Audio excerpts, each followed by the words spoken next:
The frosting slid down my cheek like melted wax.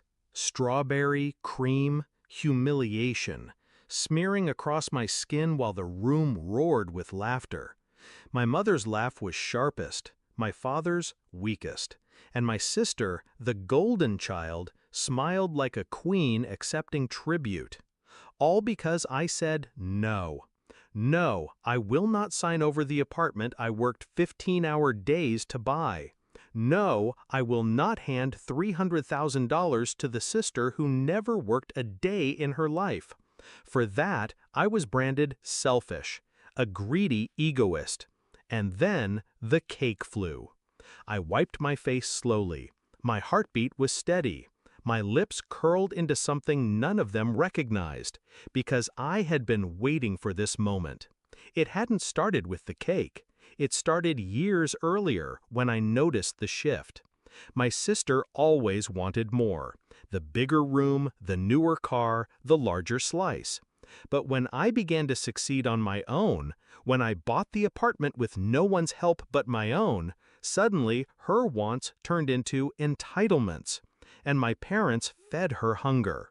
Every dinner became a chorus of, "Why can't you share? She's your sister. Don't be cruel." But I watched her smirk across the table each time they scolded me. That's when I understood. This wasn't about family. It was about ownership.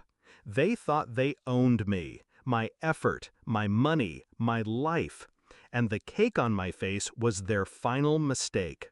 I didn't shout that night. I didn't storm out. I smiled. Even as the frosting dripped onto my clothes, I smiled.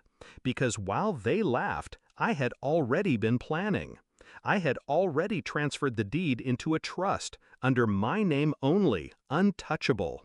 I had already updated my will, leaving not a single cent to the people in that room. And most importantly, I had already set the trap. The trap was simple. Let them think they'd won. A week later, I called my parents and told them I was considering signing the apartment over to my sister, on one condition. We'd all meet at a lawyer's office to make it official. They agreed instantly. My sister even cried on the phone, crocodile tears of gratitude. The day of the meeting, they arrived smug, dressed in their best clothes, already celebrating victory. But when the lawyer slid the papers across the table, their smiles froze. Because the documents weren't a transfer of ownership.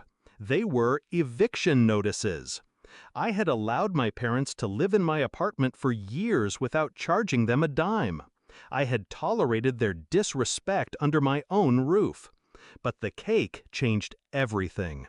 The lawyer read aloud the clause. They had 30 days to vacate or face legal action. My father's face drained of color. My mother sputtered, "You can't do this." I leaned forward, calm and cold. I already have. My sister screamed, cursed, threw insults across the desk, but I just watched her unravel. She thought she was walking into an inheritance. She walked into exile. The fallout was fast and brutal. With no apartment, my parents scrambled to find a place. My sister begged her boyfriends for money, but pity has an expiration date. Within weeks, the queen with the smug smile was sleeping on a friend's couch, whining about injustice to anyone who'd listen. But no one listens forever. Meanwhile, I changed the locks, repainted the walls, and stood barefoot in my living room, breathing in silence.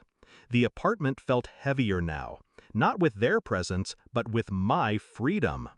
They still call me selfish.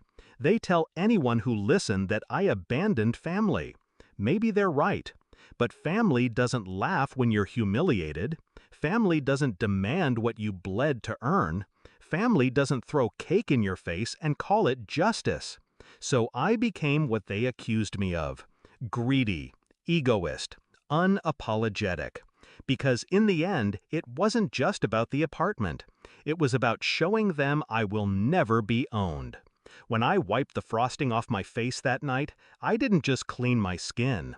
I wiped away the last trace of loyalty I had to people who never deserved it. And in that moment, something in me hardened. Not cruel, not bitter, just untouchable. So let them spit my name with venom. Let them choke on their resentment. I'll be here, in the home they tried to steal, drinking wine by the window, smiling at the city lights, while they live with the taste of their own downfall.